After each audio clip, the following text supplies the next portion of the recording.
Start. This bill has been introduced in this House in pursuance of the recommendations of the Press Commission. Honorable members might remember that the Commission has devoted some part of its observations to this question of having a schedule which will regulate the price of newspapers according to the pages that they contain. Some of the points that the Commission have made are relevant here and might help honorable members in considering the bill more carefully and also examining the grounds on which this recommendation has been so emphatically made by the Press Commission. The Commission says in para 205 that in the present newspaper industry of this country, papers of long standing which have been able to build up a large and stable volume of advertisement revenue are in a very advantageous position as compared to others who have just entered the field. It is true that such economic advantages and handicaps exist in a number of industries, but their presence in the newspaper is not, in our opinion, conducive to the even and healthy development of the press. Newspapers serve as media for the free exchange of information and of ideas. The proper functioning of democracy requires that every individual should have equal opportunity. In so far as this can be achieved, to put forward his opinion. I have just given a few extracts from the Commission's report in order to explain the underlying idea of the Commission. The main aim of the Commission's recommendation is to see that a fair price is guaranteed to independent small papers and thus enable them to resist competition from bigger and richer papers. It is also to protect such papers against unfair price competition such as exists in other industrial commodities like cornering, price cutting, etc.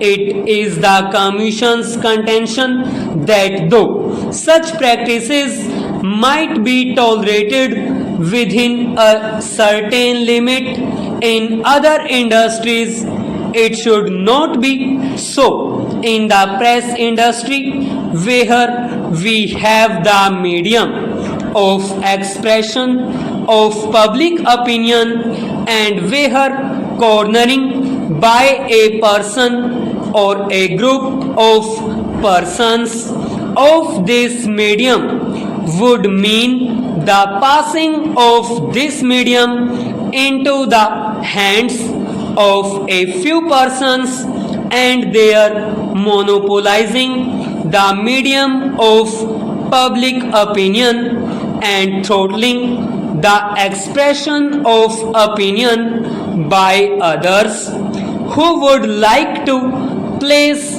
their views before the public.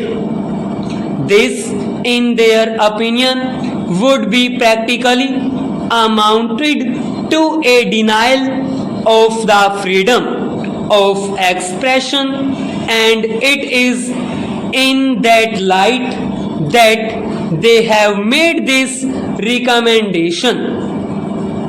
The Commission have said that they have examined many schemes as to how it would be possible to ensure the largest amount of freedom of expression, and they felt that this was probably one of the most effective ways by which we can ensure freedom of expression.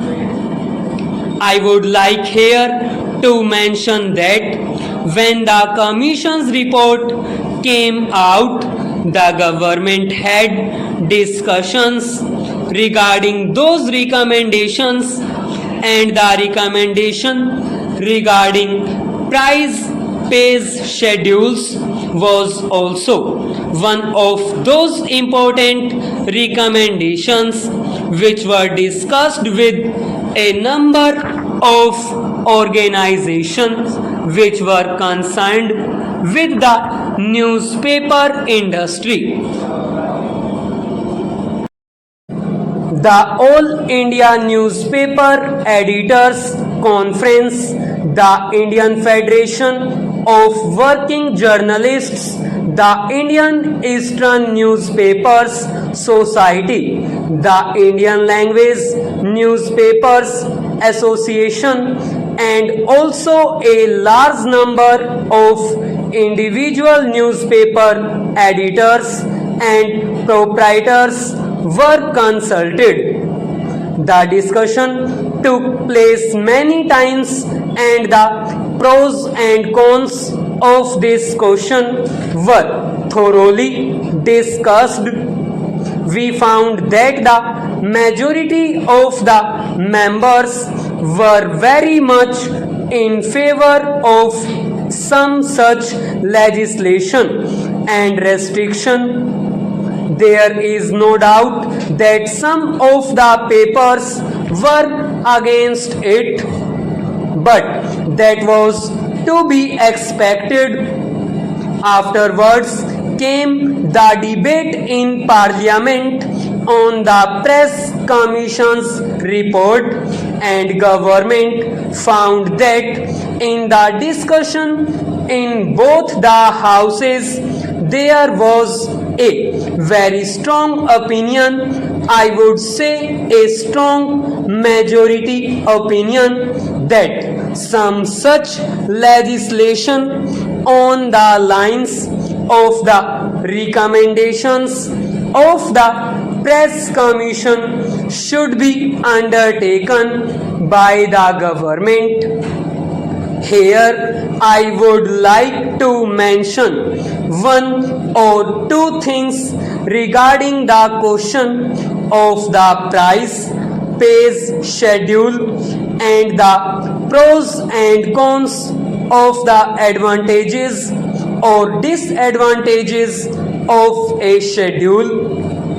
The points in favor of the schedule might be considered briefly. It will tend to equalize competition and also prevent the emergence of monopolies.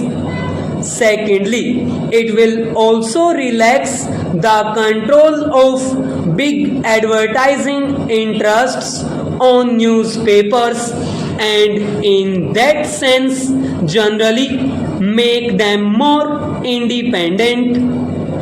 Thirdly, the creation of monopolies and the cornering of large numbers of papers by one or two or three groups impedes on the fundamental right of freedom of expression, and by trying to restrict such practices we will in reality be giving greater scope for freedom of expression that we can now.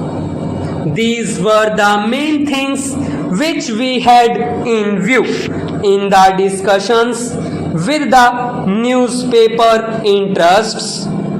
However, in discussing the details of the price pays schedule, a number of points cropped up, and we had also before us all the arguments that could be put forward against the schedule.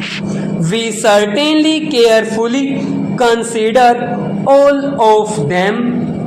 One of the points which was brought forward was that this was something quite new and was therefore likely to create a very unfavorable press and unfavorable reactions regarding our country in the international world. It might be even spread abroad that India is restricting the freedom of the press. Now, regarding this point, I do not think it will be correct to say that no such restriction exists. Even today and formerly on a greater scale in Great Britain, the price pays schedule existed and exists. No doubt the object of it might be quite different. The object is to give a more equitable distribution of newsprint, but the control by a statutory corporation of the distribution of newsprint only to papers if they follow certain questioning for the last 15 years or more. In this country during the war and immediately after, we had the schedule for a number of years.